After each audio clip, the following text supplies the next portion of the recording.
A paz do nosso Senhor Jesus Cristo. Eu sou Veridiana Costa, estamos aqui hoje para mais um dia de leitura. Senhor Deus e Pai, glorificado e exaltado és o teu santo nome. Muito obrigada, Pai, por mais um dia de vida. Agradeço por sua bênção e por sua proteção. Muito obrigada, Senhor, pelos teus livramentos, Pai.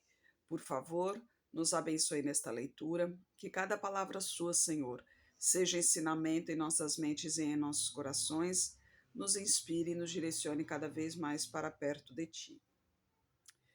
Lembrando que estamos na segunda leitura bíblica, essa de sequência cronológica, ou seja, mais ou menos de acordo aos acontecimentos. Hoje a gente vai começar o segundo livro de Reis, né, onde fala sobre o reinado de Israel e de Judá. Nós estávamos falando sobre Acasias, né, o rei de Israel. E no capítulo 1 do segundo livro dos Reis diz assim: E depois da morte de Acabe, Moabe se rebelou contra Israel. E caiu Acasias pelas grades de um quarto alto que tinha em Samaria e adoeceu. Então enviou mensageiros para consultar a Baal Zerube, deus de Ecrom, se sararia daquela doença. Mas o anjo do Senhor disse a Elias, o tisbita: Levanta-te, sobe para te encontrares com os mensageiros do rei de Samaria e dize-lhes: Porventura não há Deus em Israel para ides consultar a Baal Zerube, deus de Ecrom? E por isso assim diz o Senhor: Da cama a que subiste não descerás, mas sem falta morrerás. Então Elias partiu. E os mensageiros voltaram para ele, e eles lhe disse: Por que voltaste? E ele lhes disseram: Um homem saiu ao nosso encontro e nos disse: Ide, voltai para o rei que vos mandou, e dizei-lhe: Assim diz o Senhor: Porventura não há Deus em Israel para que mandes consultar a Baal Zebube, deus de Ecrom? Portanto, da cama a que subiste não descerás, mas sem falta morrerás. E ele lhes disse: Qual era a aparência do homem que veio ao vosso encontro e vos falou essas palavras? E eles disseram: Era um homem peludo e com lombos cingidos de um cinto de couro. Então disse ele: É Elias, o tisbita. Então o rei lhe enviou um capitão de 50 e subindo a ele, porque eis que estava assentado no cume do monte, disse-lhe: Homem de Deus, o rei diz: Desce. Mas Elias respondeu e disse ao capitão de 50: Se eu, pois, sou homem de Deus, desça fogo do céu e te consuma, a ti e aos teus 50. Então fogo do céu desceu e consumiu a ele e aos seus 50. E tornou o rei a enviar-lhe outro capitão de 50 com os seus 50. E ele lhe respondeu, dizendo: Homem de Deus, assim diz o Senhor, desce depressa.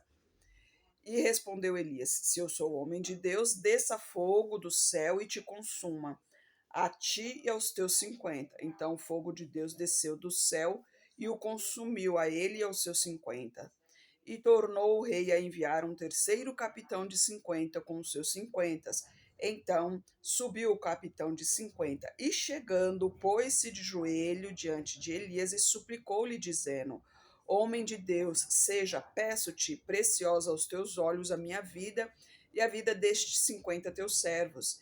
Eis que fogo do céu desceu e consumiu aqueles dois primeiros capitães de 50 com os seus 50. Porém, agora seja preciosa aos teus olhos a minha vida.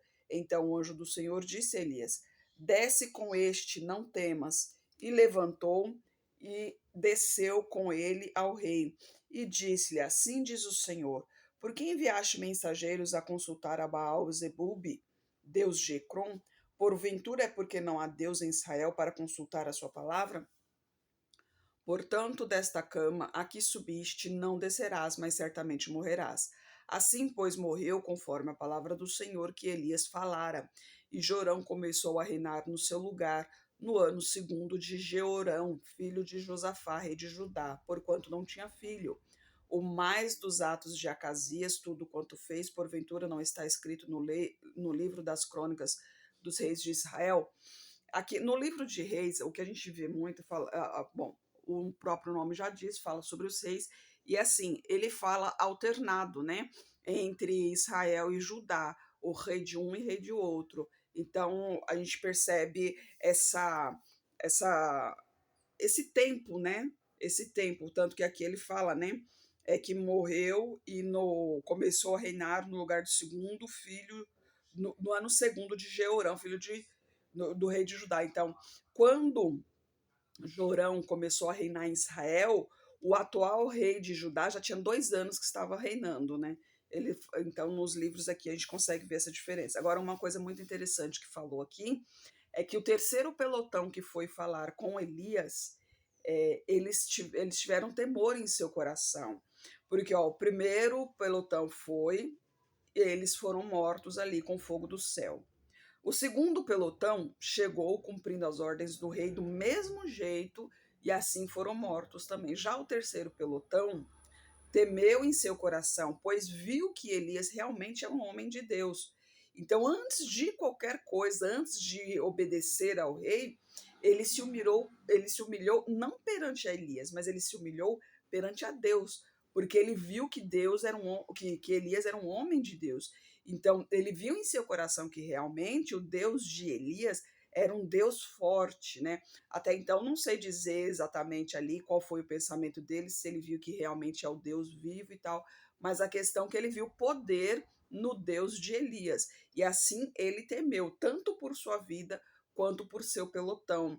Então, antes de qualquer coisa, ele respeitou, primeiramente ali, ele respeitou, né, se ajoelhando ali perante Elias, né, pedindo clemência. Antes de tudo, ele pediu clemência por si e pelo teu pelotão, né? Então, após pedir clemência, né? Após pedir clemência, daí sim ele fez o pedido ao que o rei ordenou, né? Para que descesse ali. Então, por sua postura, eles foram conservados vivos, né? Então, eles demonstraram respeito por Deus e assim Elias viu isso também, né? Então, Elias não clamou ao Senhor fogo do céu, exatamente porque Elias viu a atitude do capitão ali, né? E no capítulo 2, a gente vê que Elias é elevado aos céus, né? Que é durante o reinado de Jorão. Sucedeu que quando o Senhor estava para levar a Elias num redemoinho ao céu, Elias partiu de Gilgal com Eliseu. E disse Elias a Eliseu: Fica aqui, porque o Senhor me enviou a Betel. Porém Eliseu disse: Vive o Senhor e vive a tua alma, que não te deixarei. E assim foram a Betel. Então os filhos dos profetas que estavam em Betel saíram ao encontro de Eliseu e disseram: Sabes que o Senhor hoje tomará o teu senhor por sobre a tua cabeça? E ele disse: Também eu bem sei, calai-vos. E Elias lhe disse: Eliseu, fica aqui, porque o Senhor me enviou a Jericó. Porém ele disse: Vive o Senhor e vive a tua alma, que não te deixarei. E assim foram para Jericó. Então os filhos dos profetas que estavam em Jericó se chegaram a Eliseu e lhe disse: Sabes que o Senhor hoje tomará o teu senhor por sobre a tua cabeça? E ele disse: Também eu sei, calai-vos. E Elias disse: Fica aqui, porque o Senhor me enviou a Jordão. Mas ele disse: Vive o Senhor e vive a tua alma, que não te deixarei. E assim ambos foram juntos. E foram 50 homens dos filhos dos profetas e pararam defronte deles de longe. E assim ambos pararam junto ao Jordão. Então Elias tomou a sua capa e a dobrou e feriu as águas, as quais se dividiram para os dois lados e passaram ambos em seco. Olha só, mais uma divisão das águas aqui feita pelo nosso Senhor, né? Sucedeu que, havendo eles passado, Elias disse a Eliseu: Pede-me o que queres que te faça, antes que seja tomado de ti. E Eliseu disse: Peço-te que haja porção dobrada de teu espírito sobre mim. E disse: Coisa difícil pedisses. Se me vires quando for tomado de ti, assim te fará, porém, se não fará. E sucedeu que, indo eles andando e falando, eis que um carro de fogo com cavalos de fogo os separou um do outro, e Elias subiu ao céu num redemoinho. O que vendo Eliseu clamou: meu pai, carros de Israel e seus cavaleiros, e nunca mais o viu. Então, pegando as suas vestes, rasgou-as em duas partes. Também tomou a capa de Elias, que dele caíra, e retornou e parou à margem do Jordão. e tomou a capa de Elias que dele caíra, feriu as águas e disse: Onde está, ó Senhor Deus de Elias? Quando feriu as águas, elas se dividiram de um lado para o outro, e Eliseu passou. Vendo-o, pois, os filhos dos profetas que estavam defronte de Jericó disseram: O espírito de Elias repousa sobre Eliseu. E vieram-lhe ao encontro e se prostraram diante dele em terra e disseram: Eis que agora entre os seus servos há 50 homens valentes. Ora, deixe-os ir para buscar a teu senhor. Pode ser que o elevasse o espírito do Senhor e o lançasse em algum dos montes ou em algum dos vales. Porém, ele disse: Não nos envieis. Mas eles insistiram com ele, até que, constrangido, disse-lhes: Enviai. E enviaram 50 homens que buscaram 3 dias, porém não acharam. Quando voltaram para ele, pois ficara em Jericó, disse-lhes: Eu não vos disse que não fosseis? E os homens da cidade disseram a Eliseu: Eis que é boa a situação desta cidade, como o meu senhor vê. Porém as águas são más e a terra é estéril. E ele disse: Trazei-me um prato novo e ponde nele sal. E lhe o trouxeram. Então foi ele à fonte das águas, jogou o sal nela e disse: Assim diz o Senhor: Sararei a estas águas e não haverá mais nelas morte nem esterilidade. Ficaram então puras aquelas águas até o dia de hoje, conforme a palavra que Eliseu tinha falado. Então subiu dali a Betel, e subindo ele pelo caminho, uns meninos saíram da cidade e zombando dele dizia: Sobe calvo, sobe calvo. E virando-se para trás, os viu e os amaldiçoou no nome do Senhor. Então 2 ursas saíram do bosque e despedaçaram 42 daqueles meninos, e dali foi para o Monte Carmelo, de onde voltou para Samaria. Quando Eliseu foi elevado aos céus, né, aliás, perdão, Elias, quando Elias foi elevado aos céus, na hora Eliseu clamou ali: Pai, porque Eliseu disse que se ele Elias disse que se Eliseu visse ele sendo levado, ele teria o espírito dobrado em si, né? Então, quando ele viu Elias sendo elevado, ele clamou porque ele não estava perto ali. Mas, de qualquer jeito, ele conseguiu ver, e através da sua capa ali, realmente Deus cumpriu ali o que foi prometido através de Elias, né? E Eliseu recebeu em si o espírito do Senhor. No capítulo 3, a gente vê a guerra de Jorão contra os Moabitas. E Jorão, filho de Acabe, começou a reinar sobre Israel, em Samaria, no 18º ano de Josafá, rei de Judá, e reinou 12 anos. E fez o que era mal aos olhos do Senhor, porém não como seu pai, nem como sua mãe, porque tirou as estátuas de Baal que seu pai fizera. Contudo, aderiu aos pecados de Jeroboão, filho de Nebate, com que fizera Israel pecar. Não se apartou deles. Então Mesa, rei dos Moabitas, era criador de gado e pagava de tributo ao rei de Israel 100.000 cordeiros e 100.000 carneiros com a sua lã. Sucedeu, porém, que morrendo Acabe, o rei dos Moabitas se rebelou contra o rei de Israel. Por isso Jorão ao mesmo tempo saiu de Samaria e fez revista em todo Israel. E mandou dizer a Josafá, rei de Judá: O rei dos Moabitas se rebelou contra mim. Irás tu comigo à guerra contra os Moabitas? E disse-lhe-ei: Subirei e serei como tu, o meu povo como o teu povo, e os meus cavalos como os teus cavalos. E ele disse: Por que caminho subiremos? Então disse ele: Pelo caminho do deserto de Edom. E partiram o rei de Israel e o rei de Judá e o rei de Edom. Andaram rodeando com uma marcha de 7 dias, e não havia água para o exército, nem para o gado que o seguia. Então disse o rei de Israel: Ah, Senhor, chamou a estes 3 reis para entregá-los nas mãos dos moabitas? E disse Josafá: Não há aqui algum profeta do Senhor para que consultemos ao Senhor por ele? Então respondeu um dos servos do rei de Israel, dizendo: Aqui está Eliseu, filho de Safate, que derramava água sobre as mãos de Elias. E disse Josafá: Está com ele a palavra do Senhor. Então o rei de Israel, Josafá e o rei de Edom desceram a ter com ele. Mas Eliseu disse ao rei de Israel: Que tenho eu contigo? Vai aos profetas de teu pai e aos profetas de tua mãe. Porém o rei de Israel lhe disse: Não, porque o Senhor chamou a estes 3 reis para entregá-los nas mãos dos moabitas. E disse Eliseu: Vive o Senhor dos exércitos, em cuja presença estou, que se eu não respeitasse a presença de Josafá, rei de Judá, não olharia para ti, nem te veria. Porque Israel, ele sempre foi contra o Senhor, né? Tanto os profetas anteriores, né? O próprio Elias e Eliseu, conhecendo toda a história, sabendo que Israel era contra o Senhor, que os reis de Israel sempre davam ouvidos aos seus profetas ali, ou seja, que não eram escolhidos do Senhor. Então ele tinha contigo que ele não receberia mais, né, o rei de Israel.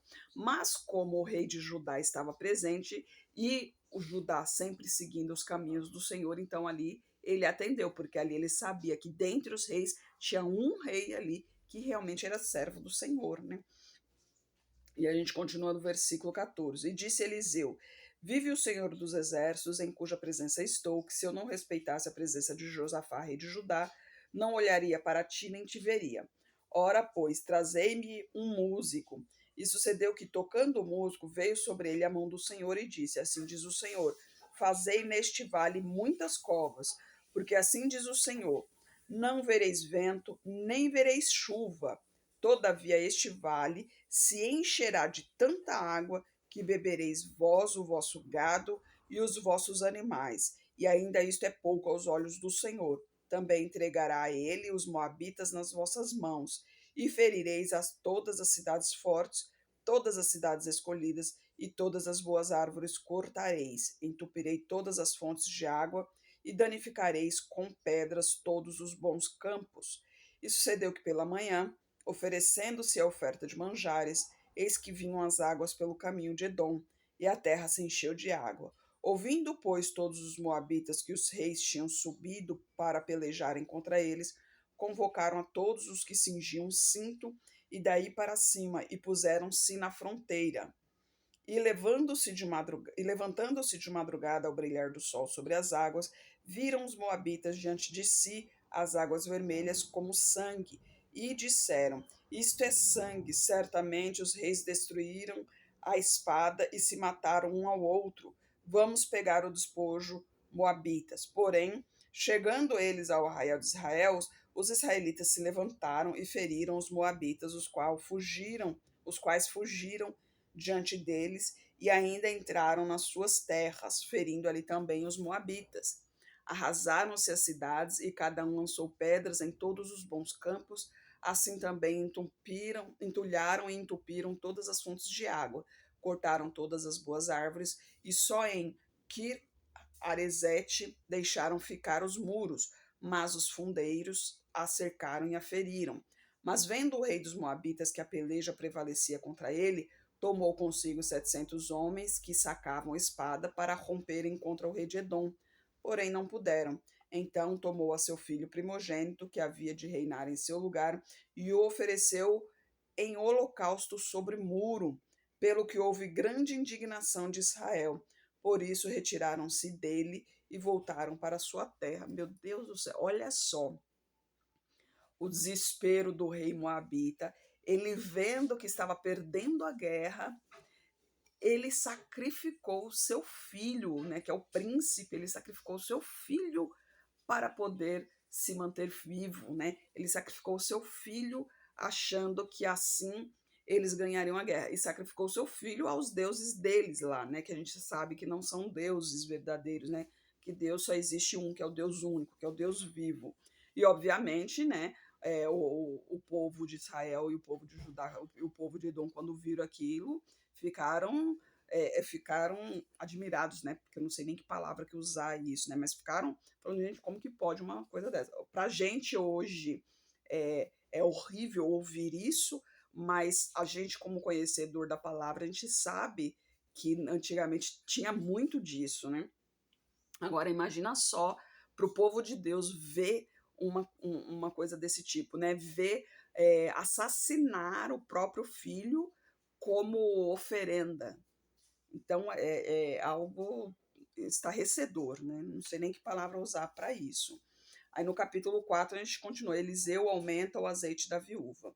Já no capítulo 4 a gente vai falar sobre um dos milagres do Senhor ali para quem realmente busca o Senhor. E uma mulher das mulheres dos filhos dos profetas clamou a Eliseu dizendo: Meu marido, teu servo, morreu e tu sabes que o teu servo temia ao Senhor. Porém veio o credor para levar os meus 2 filhos para serem seus escravos. E naquela época, a dívida tinha que ser paga de qualquer jeito. Se ela não fosse paga em espécie, né, no caso em valor da época, então os filhos do devedor, esses seriam usados como trabalhadores ali para pagar a dívida do pai. E Eliseu lhe disse: Que te hei de fazer? Diz-me o que tens em casa. E ela disse: Tua serva não tem nada em casa, senão uma botija de azeite. Então disse ele: Vai, pede emprestadas de todos os teus vizinhos vasilhas vazias, não poucas. Então entre, feche a porta atrás de ti e de teus filhos. Então deite o azeite em todas aquelas vasilhas e põe à parte a que estiver cheia. Ela foi e se trancou com seus filhos. Eles lhe traziam as vasilhas e ela as enchia. E sucedeu que, enchendo todas as vasilhas, disse a seu filho: Trazei-me ainda uma vasilha. Porém, ele disse: Não há mais vasilha alguma. Então o azeite parou. Então veio a ela e o fez saber o homem de Deus, o qual disse: Vai, vende o azeite, paga a tua dívida, e tu e os teus filhos vivem do resto. O azeite era muito valioso naquela época, então era uma forma de pagamento ali, uma forma de compra e venda seria o azeite, né? O azeite, mirra, as especiarias, né? Tinham muito valor. E aqui ela só não teve mais azeite porque não tinha mais vasilhas, porque se ela tivesse tido mais vasilhas, ali teria muito mais azeite, né? E no capítulo 8 aliás, perdão, versículo 8. Sucedeu também um dia que, indo Eliseu a Sunem, havia ali uma mulher importante, a qual o convidou para comer pão. E sucedeu que todas as vezes que passava por ali, entrava para comer pão. Então disse a seu marido: Eis que tenho observado que este que sempre passou por nós é um santo homem de Deus. Façamos-lhes, pois, um pequeno quarto junto ao muro e ponhamos ali uma cama, uma mesa, uma cadeira, um candeeiro. Assim, vendo ele a nós, ali se recolherá. E sucedeu que um dia ele chegou ali, recolheu-se àquele quarto e se deitou.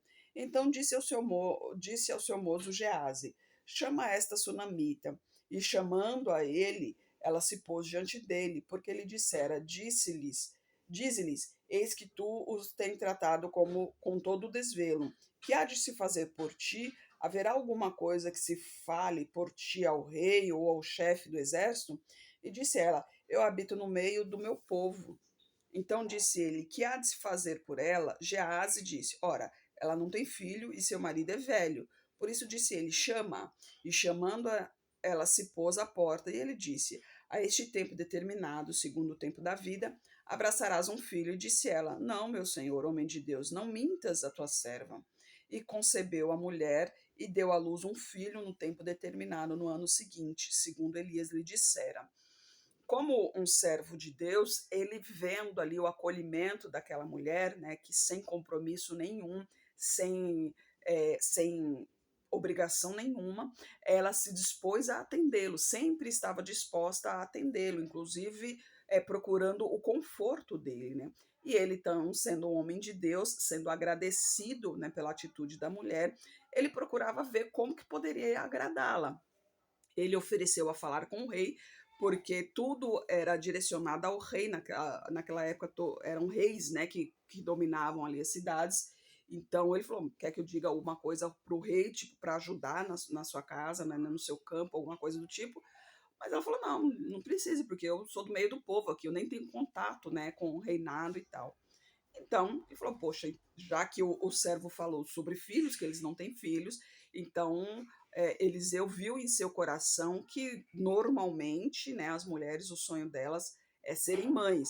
Então, ela já casada há muito tempo, né, o esposo já de idade, e ela nunca teve filho, então Eliseu teve em seu coração em realizar esse sonho dela. Então, clamou ao Senhor para que ela tivesse esse filho. Obviamente, ela não acreditou, né, devido à idade do marido.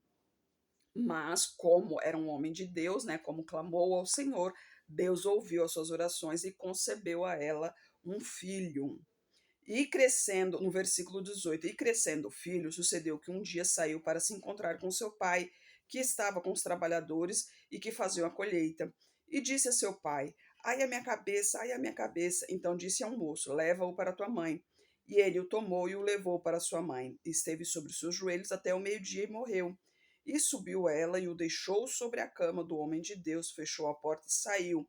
Chamou ao marido e disse: Manda-me um dos moços com uma jumenta, para que eu corra ao homem de Deus e volte. E disse ele: Por que vais a ele hoje? Não é lua nova? E ela disse: Tudo vai bem. Então pôs os arreios na jumenta e disse ao seu moço: Guia o animal e anda, e não te detenhas no caminhar, senão quando eu te disser. Partiu ela então, e o homem foi ao homem de Deus, ao Monte Carmelo.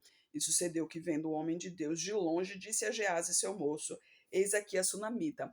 Olha só a confiança que ela teve ali, porque ela tinha em seu coração que jamais poderia ter filhos, né? Porque já há tanto tempo se passou, o esposo já de idade, e quando Elias disse que Deus daria um filho, ela não acreditou que isso iria acontecer, mas aconteceu. Então, ela viu a força de Deus ali. Então, quando o menino morreu, ela teve em seu coração, né, que se ele me deu, ele pode trazer o menino de volta. Tanto que ela estava tranquila. O esposo perguntou: vai bem? Tipo, tá tudo bem? Ela: não, tá tudo bem, não se preocupa. Sendo que o filho estava morto sob sua cama em casa. Então, a certeza dela em seu coração de que Deus estava à frente de tudo ali. Então, ela foi em busca do homem do Senhor. E chegando ela, pôs-o ao homem de Deus, ao monte, pegou-o nos seus pés, mas chegou Gease para retirá-la. Disse, porém, um homem de Deus: Deixa, porque a sua alma está triste de amargura. E o Senhor me encobriu, não me revelou. E disse ela: Pedi eu ao meu Senhor algum filho? Não disse eu: Não me enganes? E ele disse a Gease: Cinge os teus lombos, toma o meu bordão na tua mão e vai. Se encontrar alguém, não saúde. Se alguém te saudar, não lhe responda. Vai e põe o meu bordão sobre o rosto do menino. Porém, disse a mãe do menino: Vive o Senhor e vive a tua alma, que não te hei de deixar. Então se levantou e a seguiu. E Gease foi na frente deles e pôs o bordão sobre o rosto do menino. Porém, não havia nele voz nem sentido. Então voltou a encontrar-se com ele e lhe trouxe a notícia, dizendo: O menino não despertou. E chegando Eliseu àquela casa, eis que o menino jazia morto sobre sua cama. Então entrou ele e fechou a porta sobre eles ambos e orou ao Senhor. E subiu na cama e deitou sobre o menino, e pondo a sua boca sobre a boca dele, os seus olhos sobre os olhos dele, e as suas mãos sobre as mãos dele, se estendeu sobre ele, a carne do menino aqueceu. Depois desceu e andou naquela casa de uma parte para outra, e tornou a subir, e novamente se estendeu sobre ele. Então o menino espirrou 7 vezes e abriu os olhos. Então chamou a Gease e disse: Chama esta sunamita. Ele a chamou e ela veio e disse: Toma o teu filho. E entrou ela, se prostrou aos seus pés e inclinou a terra. Tomou o seu filho e saiu. E voltando Eliseu a Gilgal, havia fome naquela terra, e os filhos dos profetas estavam assentados na sua presença. E disse ao seu moço: Põe a panela grande no fogo, faze um caldo de ervas para os filhos dos profetas. Então dele saiu ao campo a apanhar as ervas e achou uma trepadeira, e colheu dela, enchendo a sua capa de frutas amargas. Então veio e as cortou na panela do caldo, porque não as conhecia. Assim deram de comer para os homens. E sucedeu que, comendo eles daquele caldo, clamaram e disseram: Homem de Deus, há morte na panela. Não puderam comer. Porém ele disse: Trazei farinha. E deitou na panela e disse: Dai de comer ao povo. E já não havia mais mal nenhuma naquela panela. E um homem veio a Baal Salisa e trouxe ao homem de Deus pães das primícias, 20 pães de cevadas e espigas verdes na sua palha, e disse: Dá ao povo para que coma. Porém o seu servo disse: Como hei de pôr isto diante de 100 homens? E disse ele: Dá ao povo para que comam, porque assim diz o Senhor: comerão e sobejarão. Então serviu e comeram, e ainda sobrou conforme a palavra do Senhor. Olha só que maravilha, né? Aqui nos ensina uma coisa também, que tudo que nós vamos consumir, nós temos que dar graças ao Senhor, porque as coisas que nós fazemos em casa, nós sabemos que tudo vem do Senhor, mas a gente não sabe de onde veio até chegar à nossa casa, de onde veio até chegar ao nosso prato, né? Então, não tenha vergonha se você está num restaurante, você parar para fazer a sua oração, dar graças ao Senhor. Até mesmo porque a palavra do Senhor diz que se você envergonhares de Deus, ele se envergonhará de você. Então, o que está ligado aqui na terra está ligado no céu. Então, ao se alimentar, se você dá graças ao Senhor, se aquela comida, por um acaso, se aquele alimento foi consagrado a algum desses deuses aí, mas o fato de você dar graças ao Senhor, ele foi purificado pelo nosso Senhor, pelo Senhor Deus, né? Então ele foi consagrado ao Senhor Deus, então obviamente não nos fará mal, nem ao nosso corpo, nem ao nosso espírito. Lembre-se que Daniel, quando eles foram, Daniel e os três amigos, quando eles foram levados ao reinado, ao palácio, eles iriam comer, eles iriam se alimentar da mesa do rei, ou seja, tinha iguarias de tudo quanto é tipo ali, tinha alimentos que muito provavelmente ao olhar daria vontade de experimentar, que seriam coisas muito diferentes, né? Era tudo do bom e do melhor, mas eles tiveram em seu coração que a vida deles eram consagradas a Deus, então e eles sabiam que ali do rei tudo era oferecido, né, aos deuses deles. Então eles se contaminariam, não só o corpo, quanto principalmente o espírito. Eles se contaminariam com aqueles alimentos. E ele fez um acordo ali com o governante dos serviçais ali, eu não lembro o nome dele lá. Ele fez um acordo, deixa a gente se alimentar somente com legumes e água, ou seja, coisas naturais da terra. E a partir dos 10 dias, depois dos 10 dias, se você vê que nós não estamos em condições, tudo bem, a gente se entrega a vocês. Mas no final dos 10 dias, na realidade, eles estavam muito melhores do que todos os outros que tiveram alimentação junto ao rei ali. Então, tudo que a gente não sabe como foi preparado, a gente não sabe se aquilo foi oferecido ou não.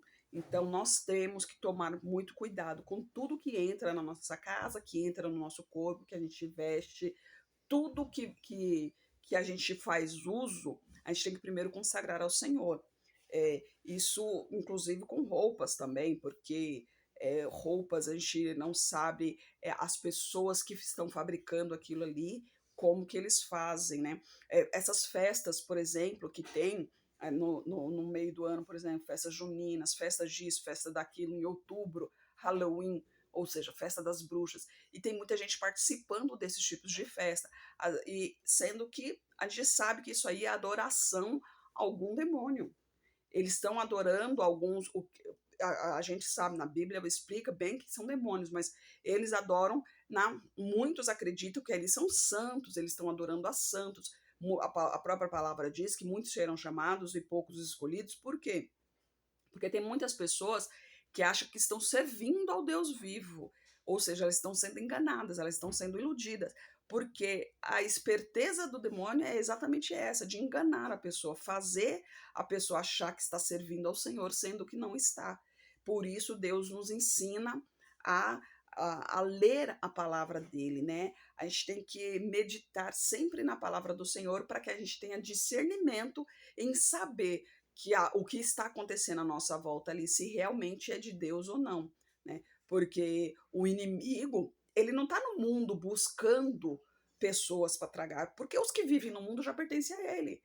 O inimigo, ele entra dentro da própria igreja. Ele entra dentro da própria igreja por quê? Porque os que estão ali na igreja foram buscar ao Senhor. Ah, mas como que o inimigo entra na igreja se a igreja é um lugar consagrado? O inimigo, quando Deus fala sobre Jó, por exemplo, o inimigo está ali face a face conversando com Deus. Se o inimigo está ali face a face conversando com Deus, que ali realmente é a casa de Deus, imagine templo feito por mãos humanas, né? Que ali é só concreto, é só pedra, é só areia, é só terra. Então, a gente tem que ficar, por própria palavra de Deus, né, diz, né, vigiar e orar. Então, a gente tem que realmente nos revestirmos da palavra do Senhor para termos conhecimento realmente o que estamos fazendo, o que estamos pensando, onde estamos indo, para que a gente tenha proteção o tempo todo. Porque quando nós servimos ao Senhor, o anjo do Senhor está ao nosso redor nos protegendo. mas o inimigo ele está ao derredor, ou seja, ele está em volta ali esperando uma brecha. E essa brecha, quem dá essa brecha não é o anjo do Senhor, não, porque ele está ali o tempo todo para nos proteger. Essa brecha, quem abre, somos nós mesmos, com pensamentos impuros, com desejos impuros, então, com atitudes que não levam ao Senhor, com sentimentos que não elevam ao Senhor. A gente mesmo é que dá essa abertura. Então, a gente tem que sempre estar em comunhão com o Senhor para que isso não aconteça, para que não haja nenhuma abertura e o inimigo possa entrar em nossa vida. Senhor Deus e Pai, glorificado e exaltado és o teu santo nome. Muito obrigada, Pai, por tua palavra, por tua mensagem, Senhor. Eu peço a Ti, Pai, por favor, esteja com essa pessoa que está orando comigo, Pai. Derrama tua unção sobre ela, Senhor. Guie de acordo à tua vontade, Senhor. Guia pelo teu caminho, Pai. Proteja de todo mal, Senhor. Purifique-a de tudo que não lhe pertence, Pai. Caia por terra esse demônio imundo querendo tirar a vida dela, Senhor. Em nome de Jesus, caia por terra toda enfermidade, Pai. Caia por terra essa seta maligna direcionada a ela e a família dela, Senhor. Eu peço a Ti por toda a minha parentela, Pai. Derrama tua unção sobre cada um. Traga todos para o seu caminho, Senhor. Eu peço a Ti pelos nossos governantes, que os Teus anjos estejam guiando cada um deles de acordo à Tua vontade, Pai. Peço a Ti pelos Teus filhos, Senhor. Necessitamos de Tua presença, de Tua sabedoria, de Teu discernimento, Pai. Por favor, Senhor, nos ensine, Pai. Nos dê capacidade, Senhor, para que possamos cada vez mais proclamar a Tua palavra, Senhor. Eu oro em nome de Jesus. Amém. Que Jesus Cristo esteja em seu coração e que Deus abençoe.